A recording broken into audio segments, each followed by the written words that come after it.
Tak hanya di dalam mobilnya, Verdi Sambo juga rupanya mempersenjatai semua ajudannya dengan senjata api.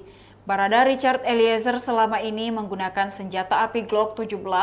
Ia pun menceritakan awal mula bisa mendapatkan senjata jenis itu. Senjata itu juga digunakan Richard menembak Nofriansah Yosua Huta Barat atau Brigadir J atas perintah Verdi Sambo. Menurut Richard, dia mengaku bisa mendapatkan senjata api itu dari Divisi Profesi dan Keamanan atau Propam Polri tanpa melalui tes. Verdi Sambo memerintahkan Richard untuk bertanya terkait senjata api kepada Korpri Kadif Propam Polri Cuk Putranto, seperti keterangannya dalam sidang terdakwa Bribka Riki Rizal Wibowo dan Kuat Ma'ruf di Pengadilan Negeri Jakarta Selatan pada Rabu 30 November 2022 lalu. Ketua Majelis Hakim lalu bertanya apakah bisa mendapatkan senjata api yang melekat atau organik tanpa melalui psikologi dan kesehatan tes.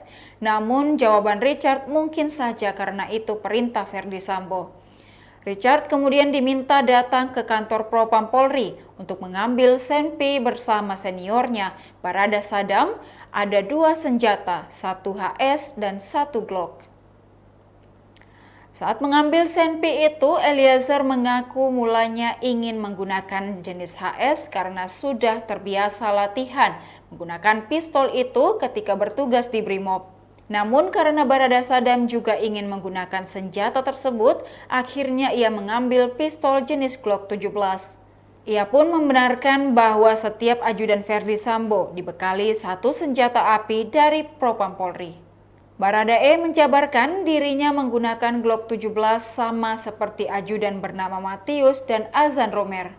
Lalu Barada Sadam dan Yosua menggunakan pistol HS. Kemudian menurut Richard, ajudan Sambo bernama Prayogi Iktara Wikaton alias Yogi menggunakan senjata api SIG Sauer.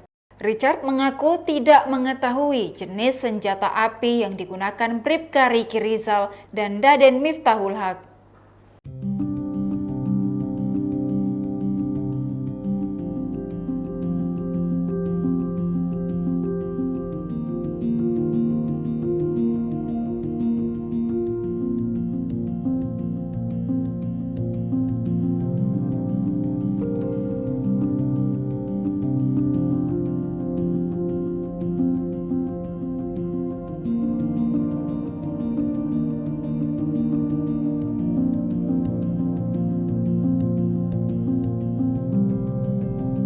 Demikian Tribun Hot News hari ini, saksikan berita lainnya hanya di kanal YouTube dan Facebook Tribun Timur. Terima kasih sudah nonton, jangan lupa like, subscribe, dan share ya!